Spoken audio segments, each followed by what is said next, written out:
Então vamos falar um pouquinho agora sobre a economia gaúcha. Então, se vocês olharem a ementa da disciplina, ela também traz alguns elementos de economia gaúcha.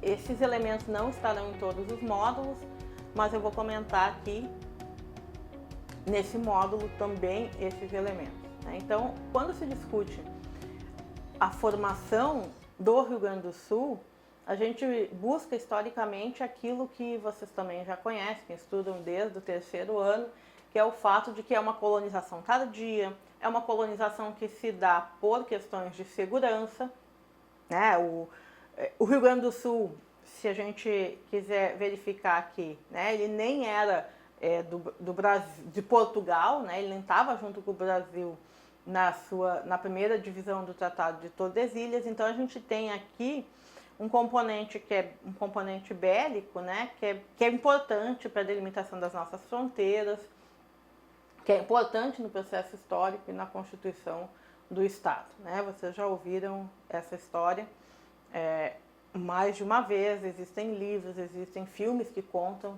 ou às vezes mais ou menos romantizados, mas que contam essa questão e como a parte da segurança e da apropriação do território no Rio Grande do Sul passou pela guerra, passou por disputas territoriais, passou por processos de colonização, por exemplo, no fato dos 7 povos das missões, que era um processo não português, era um processo espanhol, da América Espanhola, né, e que vai estar aqui e vai colaborar de uma maneira muito importante para esse primeiro momento de formação do Rio Grande do Sul e para essa ocupação das terras gaúchas, tá? O Rio Grande do Sul também tem um papel importante no desenvolvimento, como fornecedor de produtos secundários para aqueles ciclos econômicos agrícolas, né? Então o Rio Grande do Sul ele é um produtor de carne durante muito tempo, produtor de charque que vai ser consumido em outros núcleos urbanos, e aí a gente tem também um processo de interiorização da economia gaúcha, né, e de formação de núcleos urbanos que passa muito por essas rotas, né? Se a gente pensar na história dos tropeiros, que não é uma peculiaridade só do Rio Grande do Sul, mas é um elemento que configura todo o processo histórico da região sul, né, em direção ao sudeste e às Minas Gerais. Para o Rio Grande do Sul, a gente tem 2 grandes processos, né? Se a gente quiser simplificar essa inserção econômica gaúcha nesse processo mais amplo da economia brasileira, a gente tem 2 modelos. O primeiro modelo é o modelo das charqueadas. Então, essa é uma divisão geográfica, que é uma divisão que já não nos serve mais para compreender a dinâmica gaúcha, mas talvez nos sirva, que é a divisão norte e sul, mas talvez nos sirva para pensar esse processo histórico. Então, o sul do Rio Grande do Sul vai se construir a partir de um modelo que é um modelo escravista, é um modelo de grandes propriedades, é um modelo voltado para o mercado externo, que vai vender carne. Então ele vai ser formado por muitas instâncias, ele vai ter pouca monetização, então é uma atividade comercial que sai do Estado, que é feita por uma população que não recebe salário, então não consegue comprar nada, né? Então eu não tenho o desenvolvimento de um comércio, tá? A população é uma população bastante espalhada no território, porque as propriedades são muito grandes. Então essa dinâmica, ela é uma dinâmica um tanto que esvaziada territorialmente, e ela é uma dinâmica que olha sempre para fora do Estado, né? Seja, inclusive para receber, né, a população escravizada, que vai trabalhar de uma maneira bastante dura, penosa e cruel nessas propriedades no sul do estado. Então o que a gente tem aí é uma atividade importante, historicamente aderente ao processo de constituição da economia brasileira, mas que não vai trazer uma dinâmica monetária no processo de formação da economia gaúcha. E aqui tem uma foto, né? Essa foto da internet, das grandes charqueadas. Ainda hoje alguns prédios são conservados e é possível visitar e conhecer um pouco mais esse processo histórico.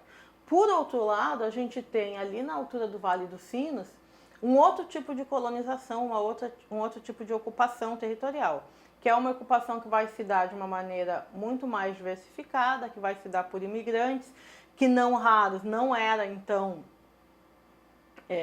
agricultores, eles tinham outras profissões, e aí eles vão ter uma dinâmica de comercialização que é muito mais frequente e com uma maior troca de produtos, né? E o comércio em si se desenvolve de uma maneira muito mais densa do que aquele pessoal que está lá no sul produzindo para fora do estado.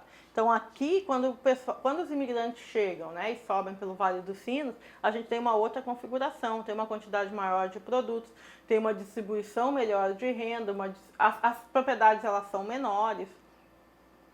E aí a gente tem uma dinâmica totalmente diferente, que vai ter consequências, inclusive, diferentes nesse processo todo de circulação de riqueza e de circulação da própria população dentro do estado do Rio Grande do Sul.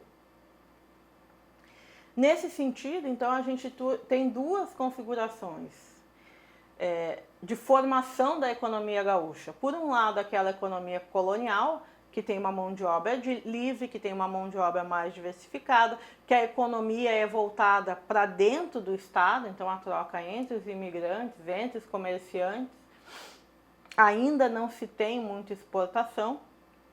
É uma atividade que incorpora em alguma medida parcelas de tecnologia que são trazidas pelos imigrantes europeus e que vão ser aperfeiçoadas aqui no estado.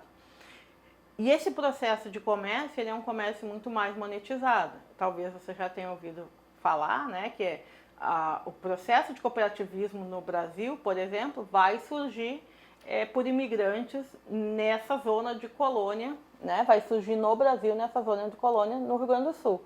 Então, a dinâmica que vai se instalar economicamente é muito diversa. E por isso que, então, a gente tem essa região como o motor econômico do estado, que é uma região voltada para o próprio estado, o que vai ter algumas consequências posteriormente, né, na integração do estado gaúcho com a economia brasileira industrializada e mais moderna. Tá? A outra configuração, então, é essa configuração de uma grande propriedade, que é a configuração das charqueadas do sul do estado, com uma mão de obra não monetizada, uma mão de obra escravizada, um produto principal, e um produto principal que vai ser exportado, que vai ser exportado para fora do estado, né? Que vai atender demanda de outros lugares. E isso leva a uma grande concentração de renda, uma grande concentração de capital, uma grande concentração de recursos, que quando essa atividade se esgota, seja pela competição do charque do próprio Uruguai, ele vai migrar para outros lugares. E a dinâmica econômica que estava construída naquele território, ela vai se enfraquecer muito, a ponto de que, muito recentemente, a Zona Sul do Rio Grande do Sul ela era chamada a receber investimentos do Estado, porque a dinâmica que se dava naquela região não era capaz de manter uma atividade produtiva que incorporasse, por exemplo, toda a mão de obra, então tinha vários grandes indicadores de desemprego.